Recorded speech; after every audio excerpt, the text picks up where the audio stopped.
Hello everyone, last video में हमने किया था इंटीग्रेशन बाय पार्ट्स, जो हम इंटीग्रेशन कर रहे थे।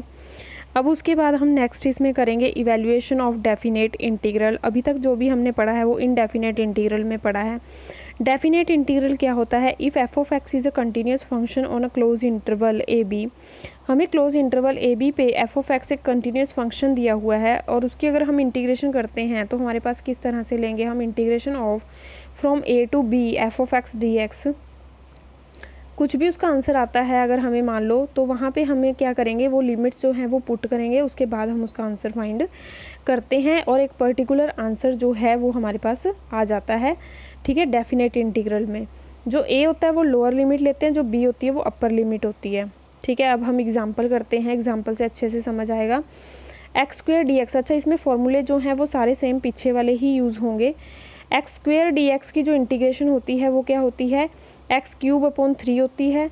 ठीक है, अब अपर और लोअर लिमिट को हम इस तरह से इसको ब्रैकेट में लिख के 1 और 2 ले लेंगे, क्योंकि हमारे पास अपर लिमिट दी हुई है 2 और लोअर लिमिट दी हुई है 1। इसमें प्लस सी नहीं लेते क्योंकि हमारे पास एक पर्टिकुलर वैल्यू आएगी यहाँ पे।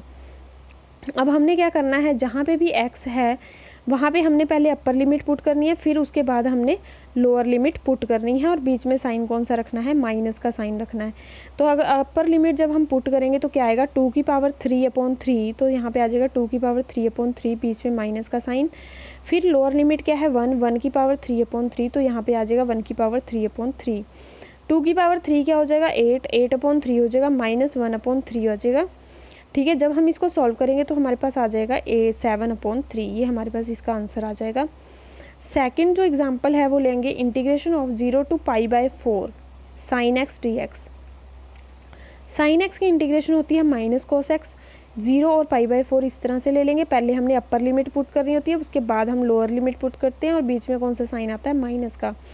तो माइनस कॉस π/4 आ जाएगा, बीच में साइन माइनस का, फिर ये वाला माइनस है, कॉस 0 आ जाएगा तो 0 ले लिया। तो हमारे पास आ जाएगा माइनस कॉस π/4 की वैल्यू क्या होती है 1/√2, माइनस माइनस ये प्लस बन जाएगा और यहाँ पे कॉस 0 की वैल्यू क्या हो जाएगी 1 आ जाएगी। तो ये हमारे पास इसका आंसर आ जाएगा। ठीक है, तो फॉर्मूले तो सेम वही यूज़ होंगे जो हम डेफिनेट इंटीग्रल इनडेफिनेट इंटीग्रल में कर रहे थे। बस हमने क्या करना है, यहाँ पे लिमिट्स को पुट करना है और लिमिट्स को पुट करने के बाद वैल्यूज़ फाइंड करनी है। एक और एग्जाम्पल लेते हैं, limit integration of from 0 to 1 upon 1 plus x square D x. अब इसमें देखो 1 अपॉन 1 प्लस एक्स स्क्वेयर है, दैट इज़ हम इसमें कौन से वाले, वो 1 के अपॉन में जो वाले फॉर्मूले होते थे वो यूज़ करेंगे। ये हो जाएगा tan इनवर्स एक्स के इक्वल हो जाएगा, क्योंकि 1 का स्क्वायर प्लस एक्स स्क्वायर ए स्क्वायर प्लस एक्स स्क्वायर हो जाएगा। जब आप पीछे देखोगे तो फर्स्ट फॉर्मूला है वही इसमें यूज़ हो जाएगा, tan इनवर्स एक्स हो जाएगा। और यहाँ पे लोअर लिमिट अपर लिमिट को इस तरह से हम लिख लेंगे। tan इनवर्स एक्स की जगह पहले 1 पुट करना है, बीच में माइनस साइन आएगा, फिर tan इनवर्स एक्स की जगह 0 पुट करना है।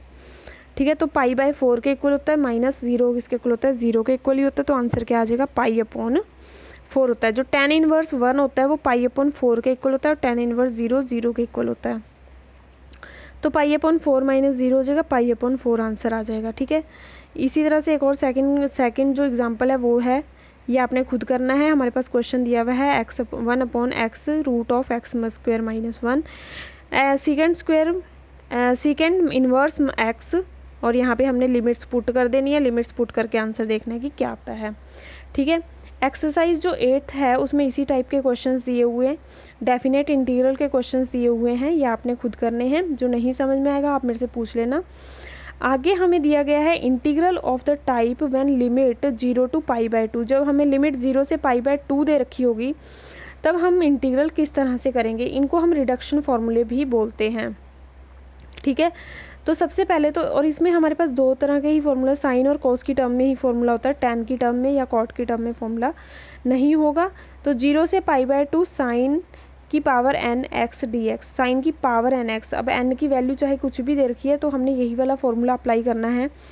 अगर n की वैल्यू इवन है, अगर n की वैल्यू क्या है, इवन है, तो हमने याद रखना है कि यहाँ पे हमने π/2 से मल्टीप्लाई करना है और हमारे पास वैल्यू क्या बनेगी, जो भी n की वैल्यू होगी उसमें से ऑड वैल्यूज़ को माइनस करना है। n में से 1 माइनस करा, फिर n में से 3, फिर आगे n में से 5, n में से 7 माइनस करेंगे, इस तरह से चलता रहता है।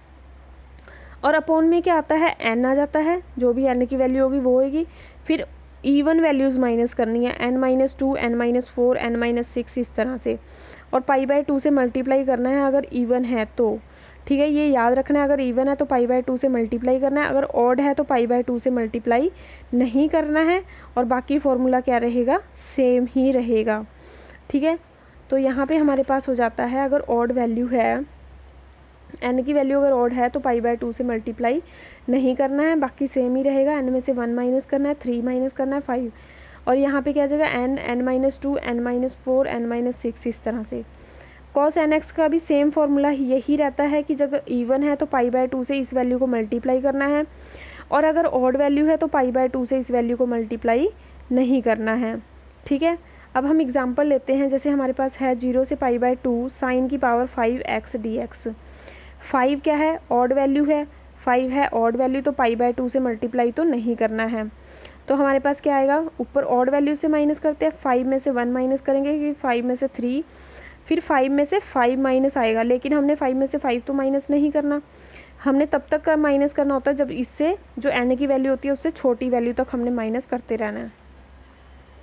और अपॉन में क्या आएगा, 5, 5-2, 5-4, और नेक्स्ट क्या बनेगी, 5-6, तो 5-6 तो हम कर ही नहीं सकते, तो हमने यहीं तक लेना है। अब इसको सॉल्व कर लेंगे, 5 में से 1 माइनस किया 4, 5 में से 3 माइनस किया 2, अपॉन में क्या आएगा 5, 5 में से 2 माइनस किए 3, 5 में से 4 माइनस किया 1, इनको मल्टीप्लाई कर लो, 4 2 8 अपॉन 15 आंसर आ जाएगा हमारे पास। ठीक है, इसी तरह से एक और एग्जांपल लेते हैं, cos 8x, cos की power 8x dx, integration 0 to π/2। n की वैल्यू क्या है, 8 है, जो कि इवन वैल्यू है, इसलिए हमें π/2 से मल्टीप्लाई तो करना ही है यहाँ पे। और यहाँ पे क्या आएगा, 8 में से 1 माइनस करेंगे, फिर 3, फिर 5, फिर 7, आगे 8 में से 9 माइनस करेंगे, तो 9 तो कर ही नहीं सकते हम माइनस। इसी तरह से अपॉन में आएगा 8, 8-2, 8-4, 8-6 तक आएगा। अब इनको हम सॉल्व कर लेंगे, ऊपर न्यूमिनेटर और डिनोमिनेटर की वैल्यूज़ को सॉल्व कर लिया, जो कटती हैं उनको काट दिया, और यहाँ पे π/2 मल्टीप्लाई में 2 से भी हम क्या कर देंगे, मल्टीप्लाई कर देंगे, 2 से भी हम जो भी ये वैल्यू आएगी इसको मल्टीप्लाई कर देंगे, तो हमारे पास आ जाएगा 35π/256 आंसर आ जाएगा। ठीक है, थर्ड एग्जाम्पल है, इंटीग्रेशन ऑफ 0 से π/2 cos की पावर 6x साइन की पावर 4x। अब दो वैल्यूज़ मल्टीप्लाई में हैं, cos और साइन की टर्म में, तो हमने ये देखना है, एक को m मान लेंगे और दूसरी को n मान लेंगे। m भी इवन है 6 है, और n भी क्या है, इवन है 6 है। तो इवन जब होता है तो π/2 से मल्टीप्लाई तो करते हैं, तो π/2 से तो मल्टीप्लाई करेंगे, और यहाँ पे सेम वही अप्लाई करेंगे जो पहले किया हमने। 6 में से 1 माइनस किया, फिर 3 माइनस करेंगे, फिर 5 माइनस करेंगे। इसी तरह से 4 में से 1 माइनस किया, 4 में से 3 माइनस कर दिया। अपॉन में भी सेम इसी तरह करेंगे, 6, 6-2, 6-4, 4, ये वाला 4, 4-2। अब इसको सॉल्व कर लेंगे, सॉल्व करने के बाद आपने खुद बताना है कि इसका आंसर क्या आएगा। एक्सरसाइज जो 8th है उसके सेम इसी तरह के क्वेश्चंस हैं जो आप लोग कर सकते हो बहुत ईजिली। जो नहीं आएगा समझ वो आप मेरे से पूछ लेना। ठीक है, उसके बाद है application of integration. Application of integration में एक ही तरह के क्वेश्चन होते हैं, इसमें कुछ थ्योरीज वाले क्वेश्चन होते हैं। Find the area under the curve y is equal to 1 + 2x³ when 0 < x < 2। अब ये 0 से लेकर 2 तक जो है वो अपर लोअर लिमिट दे रखी है हमें, दैट इज़ a की वैल्यू 0 दी हुई है, b की वैल्यू 2 दे रखी है, और हमें y की वैल्यू क्या दी हुई है, 1 + 2x³ दे रखा है। तो इंटीग्रेशन जब हमने करनी है y dx a to b, तो हम किस तरह से लेंगे इंटीग्रेशन, a की वैल्यू 0 है, b की वैल्यू 2 है, और y की जगह क्या आएगा 1 + 2x³। अब हमें पता है 1 की इंटीग्रेशन क्या होती है, x होती है, और 2x³ की इंटीग्रेशन क्या होगी, 2x⁴/4। और इस तरह से ब्रैकेट में को क्लोज कर देंगे, और यहाँ पे जो अपर लोअर लिमिट्स हैं वो लिख देंगे 0 और 2।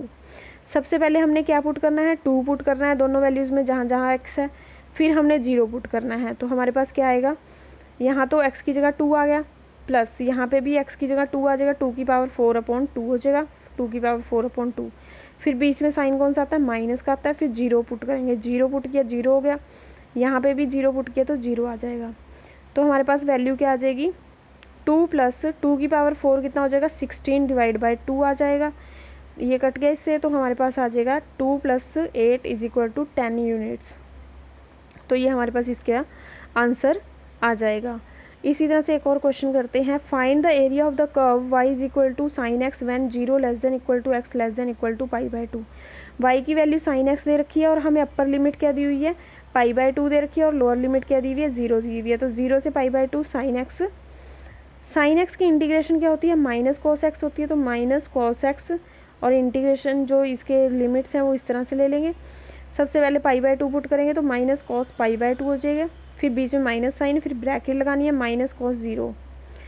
कॉस π/2 की वैल्यू होती है 0, माइनस माइनस यहाँ प्लस का साइन आ जाएगा, और कॉस 0 की वैल्यू होती है 1। तो 1 स्क्वायर यूनिट हमारे पास इसका आंसर आ जाएगा। ठीक है, जो एक्सरसाइज